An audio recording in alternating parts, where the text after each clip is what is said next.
Welcome to the Deep Dive.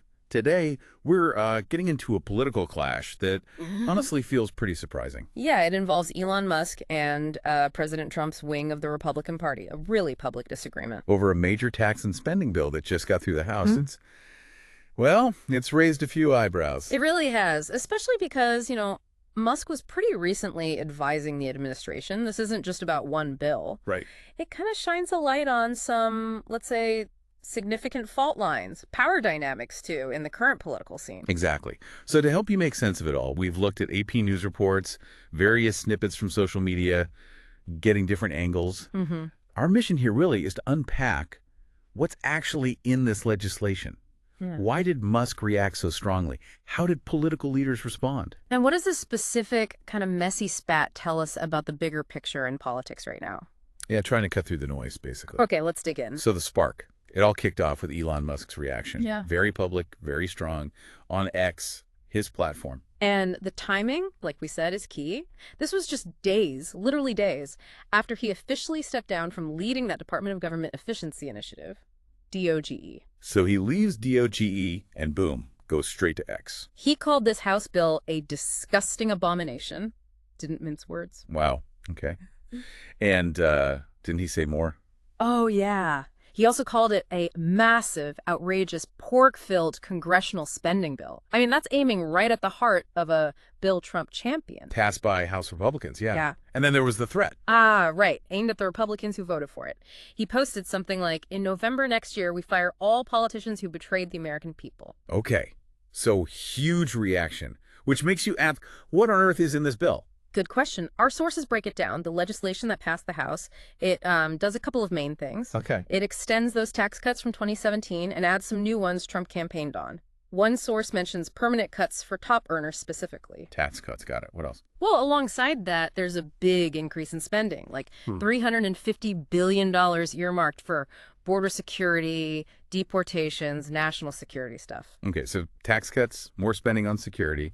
But they tried to offset it, right? Yeah. To limit the debt increase. Yeah, that was the idea. Anyway, the bill cuts federal spending elsewhere. Things like government subsidies for clean energy, some healthcare access programs, stuff like that.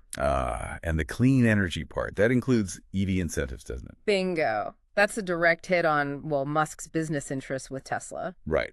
Okay, so we see the potential conflict there. But what about the overall price tag, the impact on the debt? Because the reports seem all over the place. They really are. It's actually kind of central to the whole fight. So one AP source mentions a Congressional Budget Office, CBO, analysis. That CBO analysis projects the bill will add $2.4 trillion to the deficit over 10 years and potentially leave almost 11 million more people uninsured. Add 2.4 trillion, okay. Yeah. But I saw another number. You probably did. Another source mentioned a different CBO projection. This one saying it adds $3.8 trillion to the deficit. Again, over the next decade. Wait, so $2.4 trillion or $3.8 trillion added to the debt? That's what those projections reportedly show, yes. But then you have House Speaker Mike Johnson. Okay, what's his take? He claims the bill represents, and this is a quote, the most amount of money that any government has ever saved on planet Earth in a piece of legislation. He projects $1.6 trillion in reduced federal spending. Okay, hold on. So the CBO projections cited, say, adding trillions to the debt. Speaker Johnson says saving trillions. How can both be true? Well, they can't, really. It tells you just how contested the accounting is, right? Yeah. And how different groups are framing the bill's impact. Musk jumps right into that gap. Right, because his main argument, according to the sources, is exactly that. He says the bill increases the budget deficit, not just decreases it. He's basically calling out Johnson's claim. Directly challenging it. And this ties right back into his brief stint with DOGE. He feels this bill just completely wipes out any progress he made. He said something like, everything he's done on DOGE gets wiped out in the first year. Exactly. That's the quote reported. He sees it as undermining his entire effort to, find efficiencies. Although it's probably fair to mention, one source did report there was already some, let's say, skepticism from Trump himself about how effective DOGE actually was. That's true. And some analyses mentioned in the report suggested maybe some of those DOGE cuts actually cost money in the long run. Things like productivity loss, rehiring costs. Yeah, or that some savings claims were maybe optimistic. Right. So the DOGE picture itself was reportedly a bit complicated even before this bill, but Musk's frustration is clearly there. Understandably, from his point of view. Ah. And true to form, he also reportedly took a jab at the bill's branding. The one big, beautiful bill thing, Trump apparently called it. Yeah, he apparently quipped that a bill can be big or it can be beautiful. Maybe not both. Classic Musk snark. Definitely sounds like him. So, okay, he throws down this gauntlet. How did the political world react? The White House first. Their reaction, according to reports, seemed pretty muted, almost dismissive. The press secretary basically said it doesn't change the president's opinion. Like, we already knew he didn't like it. Yeah, pretty much. Trump already knows where Elon Musk stood. Move along, nothing to see here. But Speaker Johnson's reaction was different. A bit more complex, yeah. He expressed disappointment. He even used words like personal affection, saying he'd come to consider Elon a good friend, which is interesting. A friendly disappointment. Sort of, but then he said Musk's critique was terribly wrong.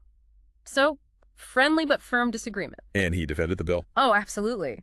Said it fulfills the America First agenda, delivers on promises, and he stuck to his claim about massive savings. Did he address the potential conflict of interest? The EV subsidies? He did, reportedly. He kind of hinted that maybe Musk's criticism was, influenced by his financial stake in Tesla, given the EV credit cuts, but he framed it carefully. How so? He apparently said he'd let others draw their own conclusions about that. A bit of an implied nudge, maybe? Right. Okay, so that's the Republican leadership. What about the Democrats? I imagine they weren't too upset about this infighting. You can imagine. Reports suggest they were quite happy to see the spat. House Minority Leader Hakeem Jeffries apparently agreed with Musk's disgusting abomination label. Makes sense. They opposed the bill anyway, right? Especially the cuts. Exactly. The cuts to things like Medicaid, food stamps, green energy, those are used to offset the tax cuts and security spending, and Democrats are strongly against that part. And it wasn't just leadership chiming in. I saw something about Representative Thomas Massie. Yeah, that was interesting.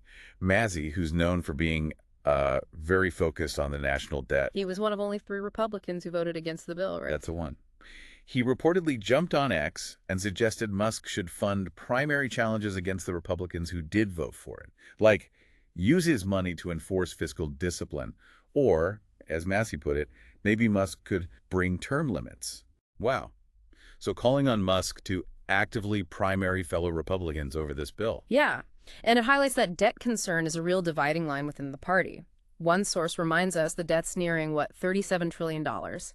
Massie's comment really taps into that internal tension. So this whole episode, starting with Musk's tweet, it really seems to plug into much bigger currents, doesn't it? Absolutely. It's not just about this one disagreement.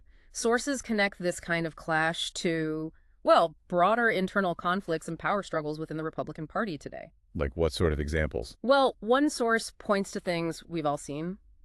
The chaos around the House speakership battles, right? Infighting in state parties, Ohio, Michigan, where things reportedly got physical at meetings. Thanks. Yeah. And also how sometimes more insurgent candidates win primaries but then lose general elections, like in Arizona, which affects the party's overall power. It suggests a party grappling with its identity and direction. And is there any theory about why this is happening? One political scientist quoted in a source offers an idea. They suggest the Republican base might be more resistant to compromise, framing it as a coalition of the resentful. Versus the Democrats. Who they describe as seeing themselves more like a coalition of the ascendant. Now, that's just one analysis, but it suggests differing mindsets that could fuel internal conflict over strategy and, compromise. Interesting framing. And then there's this other dimension involving Musk's broader influence. Right. Reporting from Ronan Farrow, which was compiled in one of the sources we looked at, raises these concerns about Musk's growing control over critical areas. Think Starlink, SpaceX, X itself. Areas usually under government control, or at least heavy oversight. Exactly. The source highlights worries about a reported lack of robust government oversight. It even quotes a Pentagon official reportedly saying, "We are living off his good graces," which is quite a statement. It really is, implying a heavy reliance on a private individual for crucial functions. And the reporting suggests this raises questions about democratic accountability. The same source also mentions reports about alleged substance use by Musk, suggesting revelations like that add another layer of questions about entrusting so much to one person without strong oversight, especially if behavior could be, influenced. And just to be clear, we're relaying the concerns and points raised in the sources here. Absolutely. It's part of the context the sources provide regarding private influence and public interest intersecting in complex ways.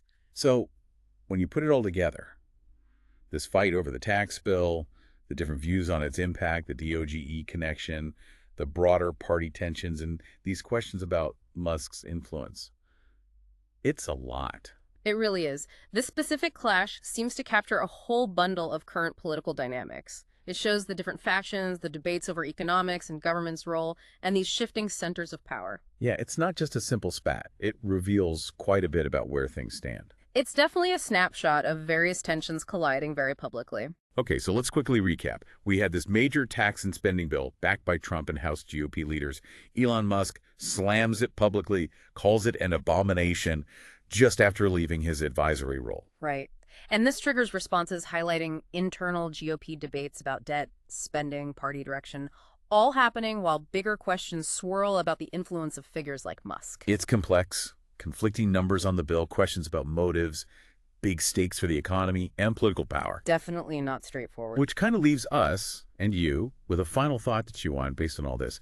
We're in this time where political lines seem blurry, right? And you've got these incredibly powerful private individuals and companies influencing things like infrastructure, national security, areas that used to be mainly government turf. So what does this very public fight between a tech billionaire who controls critical systems and the established political leadership, what does it really tell us about where power lies today? And maybe more importantly, how are the big decisions about policy, about the country's direction, actually getting made behind the scenes?